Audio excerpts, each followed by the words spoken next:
নতুন মোড় নিল ঝিনাইদহ ৪ আসনের সংসদ সদস্য আনোয়ারুল আজিম আনার হত্যার তদন্ত। শুরুতে স্বর্ণ চোরাচালান কেন্দ্রিক লেনদেনের জেরে এই হত্যাকাণ্ড বলা হলেও এখন রাজনৈতিক সংশ্লিষ্টতার আশঙ্কা করা হচ্ছে।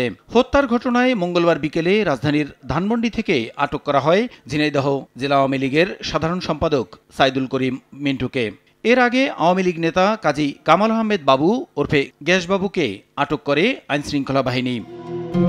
ঝিনাইদহ জেলা আওয়ামী লীগ ও সহযোগী সংগঠনের 4 নেতা এই হত্যাকাণ্ডের ঘটনা জেনেও কেন গোপন রেখেছিলেন, কিভাবে তারা ছবি পেলেন, হত্যা পরিকল্পনার সঙ্গে তাদের সম্পৃক্ততা ছিল কিনা, এসব বিষয় এখন খতিয়ে দেখা হচ্ছে। এমন পরিস্থিতিতে কোনো ধরনের চাপের মুখে যেন তদন্ত কাজ বন্ধ না হয়, বুধবার স্বরাষ্ট্রমন্ত্রীর সঙ্গে দেখা করে সেই আবেদন জানিয়েছেন মেয়ে মুনতারিন ফেরদৌস ডরিন।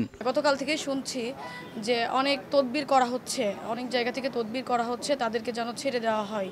তো আমি সেই বিষয়টাই বলতে আসছি যে সঠিক তদন্ত করে কোনো তদবিরের চাপে পড়ে যেন আমার বাবার এই হত্যাকাণ্ড, এই নৃশংসভাবে নির্মমভাবে যে হত্যাকাণ্ড আপনারা জানেন, সেটিকে যেন বন্ধ করার চেষ্টা না করে।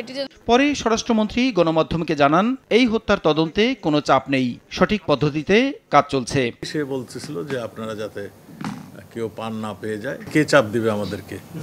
কোনো চাপ চোপ নাই। আমরা সঠিক পদ্ধতিতে ইনকোয়ারি হচ্ছে এবং আমরা মনে করি ইনকোয়ারিটা হওয়ার পরেই আমরা সবকিছু বলবো, কার উদ্দেশ্য কি ছিল, এগুলো সব আমরা পরে জানাবো। হত্যা রহস্য উদ্ঘাটনে সরকার কাজ করছে বলেও জানান স্বরাষ্ট্রমন্ত্রী। প্রসূন আশিস, সময় সংবাদ, ঢাকা।